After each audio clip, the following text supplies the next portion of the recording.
morning, guys. So I am on my way to my lash office. I am fully booked today. It's Saturday and it's gonna be a long day. I'm kind of nervous because I'm booked back to back and I don't have a lunch break, so I have to do better at that. The way I like when it's between 12 and 2 o'clock, I have to figure it out, but I don't want to give myself an hour lunch or 45-minute lunch and then push my day back where I'm working longer. So luckily, like the way I am, like for my 12 o'clock, she'll probably take me an hour instead of the hour and a half that I have on my booking site for hybrid fill. So I'll have time between her and my 2 o'clock, probably like 45 minutes. But I didn't bring lunch, so the only thing that we have like really close by is like fast food, and I don't like to eat that. So I'm gonna, hopefully it all works itself out and I can grab something really quickly and, you know, get some food in me to finish out the rest of my clients for the day. And then it's my dad's birthday today. It's also my friend Corinne's birthday today. My dad is having a surprise birthday party at Top Golf, and it's South Jersey. So me and Jeff are getting off at the same time, like 6 o'clock today. So we have to go home, get ready. His thing doesn't start till like 8:30, and then we gotta leave probably by like 7, no later than 7:15 to get there on time because it's an hour from us. And then do Top Golf. I know Jeff is really excited because he's never been to Top Golf. I've been to Top Golf how many times? I think just once. But that was when I was working corporate. They took us to Top Golf, like all of the managers, one time for like a meeting / fun. And Top Golf is pretty cool. It's hard to hit the ball though, but it's pretty cool once you get it. But yeah, so I'm heading to the office and we will be giving some ladies some bomb lash sets.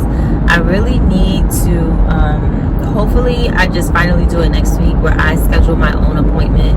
I do have 2 places that I know that I can go to. This one girl I know I can definitely get an appointment in because she's not like always fully booked out, where I can get my lashes done so I can get me a volume set. But I have been putting it off for so freaking long.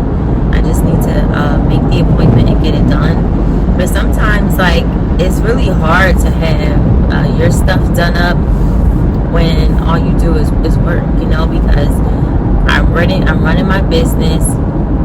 It's just me, so I'm doing, what the heck is this guy doing? You gotta pick which way you want to go. So I'm like getting off at the parkway, getting off at my exit. All my stuff done slid up. Oh my god, I forgot to drop stuff in the mailbox. So it's like a fork at the exit. You can go one way or the other. And then he's going the way I'm going. Then he decides last minute to go the other way. Then decides last minute to go back where I'm at. What are you doing? I'm not trying to get into an accident at 9 in the morning. It's not how I'm trying to start my day, buddy. So yeah, oh my god, I can't believe, I always forget stuff so freaking fast. I was supposed to go to the post office, and what time is it? I was supposed to go to the post office and drop this stuff off. All right, guys, so I'm in my office, about to set up for my first client.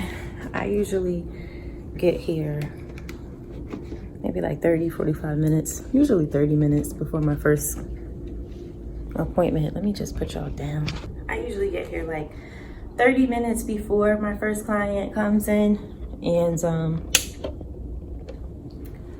set up, clean up and everything. Usually everything's already clean because I clean every time I leave or whatever, but I always pull out my clients' consent forms. So what I wanted to tell you guys about is every client, I'm not going to show you like her info. Every client that comes to me, their first visit, they sign a consent form. You can choose like every time they come to do like a reconsent, and it could be a lot shorter, just verifying that none of their information has changed or whatever. But for me, I always pull out their consent form. I slide it on the side of my lash bed on the floor, because in the corner here, I write down the lengths that I use on my clients. And if they say, oh, this time I want to go longer, I write down that the new lengths that I use with the date on it, because your clients will, like, a lot of them are going to say, hey, let's do what we did last time. So you don't want to forget what you do on your clients. I'm also going to be making something so you can have all of your clients' lash lengths, you know, notes on your clients in one little good book or whatever. So that's going to be coming as well. But as far as lash consent forms, if you need lash consent forms, I did design my own consent forms. So I'm going to put the link in my description box. If you need consent forms, you'll get a cute one. It's a black and white one. I also made one that has a pink color on it, like white and pink and gray, I believe. And it's just really simple. $5. You can print it as many times as you want. It's going to come in a PDF file, and you can use it. And it's basically going to have a section for your client to check if they use contact lenses, if they have allergies, a lot of the contraindications that you need to know for your client. So they'll be able to check that off. Of course, they'll be able to print their name, their email, their address, their phone number. You'll be able to sign as a certified lash artist. And then they're just agreeing to have you perform the service, agreeing to following aftercare, all that good stuff to protect you as a lash artist. So if you need consent forms, I'll leave my link down in the description box. So usually I'm not gonna play music now because YouTube gonna flag my video, but I get my dental bibs out. I put it on my foam lash pillow. My bed is already cleaned. And then I just come over to my lash tray. So I come over to my lash tray, and she is hybrid. I have my Next Care tape. This is my favorite tape in the world. My glue is down here because you're not supposed to store your glue near your bonder. This is the bonder I use from Live Bay. I have my lash cleanser. That's my brand, my Nano Mister. I make sure I have enough iPads. I'm gonna pull out a few more. I got these little jars from Amazon. If I find them, I'll link them for you guys.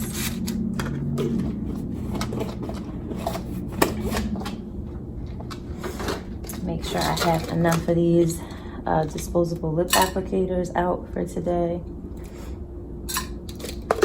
I only put a little bit out because you really want like all this stuff to be covered. So I put out like enough for the day, and then I put it back.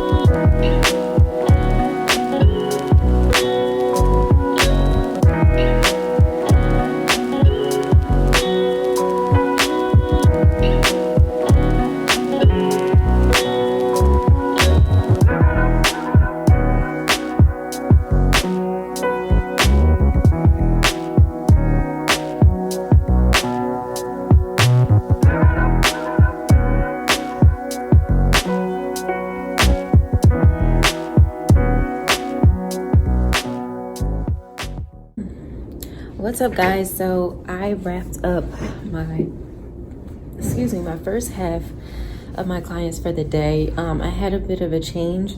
So I had my last client, oh my gosh, late. So luckily that all worked out where I didn't have to rush her, because the girl after her ended up texting me like an hour before her appointment and canceled. And it's not a big deal, but yet it is, because she's been coming to me for a while. But I'm bringing it up because somebody else can like learn from my mistake here. So she canceled. She works in the beauty industry as well, so she knows how this goes with appointments, cancellations, reschedules, whatever, you know. So she had canceled. I do have a policy on my site.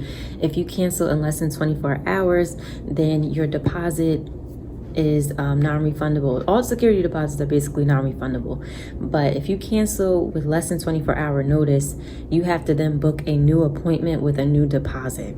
Now, there are salons that if you are a no-show or you cancel in less than 24 hours, they will charge you the full service price, or some will charge you half of the service price. I only keep your deposit, which is $20. So that's my policy. Now, sometimes with longtime clients, I will bend my own rules and be super nice and let them reschedule. So I made the mistake of doing that with her. She had a appointment, what was it, 2 days ago? That was supposed to be her original appointment. She had texted me the day of, a couple hours, maybe 2 or 3 hours before her appointment time, and she said she couldn't make it and if she can come today. So I had let her reschedule. I didn't make her book a new appointment with a new deposit. Okay, being nice. So here it is today, and she did the same thing. So she doesn't normally do this, but it doesn't matter like if they're a long time loyal client or not. You have to learn, especially if you're a super nice person, you have to like learn when people show you an action the first time. If you allow it, then that just makes it okay for them to do it again to you and disrespect your time. So I had to enforce my policy. So I said, hey, thanks for letting me know. You know, you'll have to go on the site and book a new deposit due to you canceling in less than 24 hours for the second time now. So then she just said, you know, did I do something to upset you? I'm sorry, X, Y, and Z, you know, her situation. But I'm like, no, you didn't upset me. Usually like the first time I let the policy, it's a policy of mine, I let it slide the first time, but this is the second time, I can't let it slide. So, you know, I have to enforce my policy, and I said my policy is also on my site as well, you know. So yeah, just create a policy that protects you and also enforce your policy. Don't be super nice to everybody. The policy is the policy. Apply it to everybody. And that's it, you know, because then if you bend your policy for people, then they, you know, may throw a fit or feel like, oh my God, I upset her, when you're just following your policies, but you have to enforce them for everybody. And you just can't let people like, you know, walk all over you or whatever. You know, if she chooses to rebook with me, great. If she chooses to go to somebody else, then I mean, that's her decision. And I hope that she doesn't do the same thing to another artist. But I can't run my business the way I want it to run with a client who's going to book an appointment and then on the day of cancel 2 to 3 hours ahead, because how the heck am I going to fill that slot? There's no way for me to fill the slot in that amount of time. When somebody else could have came, you know, took a Saturday appointment. It's a Saturday. Most people are off Saturdays, got their lashes done, and that would have been it. You know what I'm saying? So now it creates a huge inconvenience for me, because now I have a gap in my day, but I'm going to make the best of it and get some lunch. But now I have a gap in my day, and I don't have anybody to fill the slot. So my point is, enforce your policies. Don't always like be so nice, because it'll bite you in the butt. All right, guys, so I'm in the car. I am going to get some lunch. I decided to go to Subway and get a meatball marinara on wheat bread. My mom put me on that like years ago, so sometimes I still get it. It's still one of my favorites. So I'm gonna go to Subway or whatever. I'm still thinking about this whole situation with this client though, because I really don't understand why she was saying, did I do something to upset you? Like, girl, this is a business, you know. And that's the other thing is, a lot of my clients are so sweet and nice, but like, here's where, like, there's a line. There's always a line, and this happens when you do family, when you do friends. You still have to enforce your policies, even though you may like them as a person. And sometimes your clients may see you as like a friend, but when they put you, and this is what I hate, because I've been put in this situation before from family and friends. Sometimes your clients will put you in a really tough spot where you have to enforce your policies to a point where like you have to cancel their appointment on them, you know, or certain things, or you can't give a deposit back or whatever, because they put you in a situation. And that's the key part I want to say. They put you in a situation. So that happened to me before twice with lateness, like extreme lateness. You know, we're talking 30 minutes plus lateness. And it really, really puts you in a tough spot when it's somebody that you are related to or you are friends with, and you have to enforce those policies because you feel like crap doing it. But at the same time, it's a business. And honestly, if you have clients after that person, there's nothing you can really do. Like, you have to enforce certain things. So, you know, it sucks where like a client may feel like you're upset at them, but it's just like, I'm not upset at you. It's just that you are putting me in a situation to have to enforce my policies, you know. And all I do is show up on time, have all my supplies ready, and wait for them to show up on time so I can do your lashes. You can pay me, you go, you feel pretty, whatever.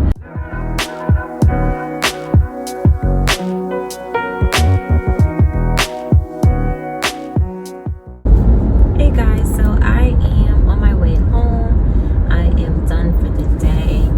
I didn't really record like every client that I did today, so sorry for that. Sometimes I just kind of like, I just forget. So I'm done for the day.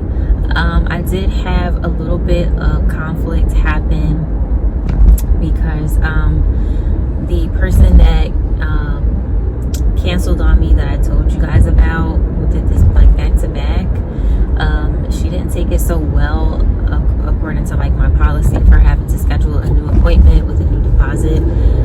She didn't take it well, and she felt the need to go back and forth with me through text message, which I never have to experience. Like, I never have to experience. So you just stay professional.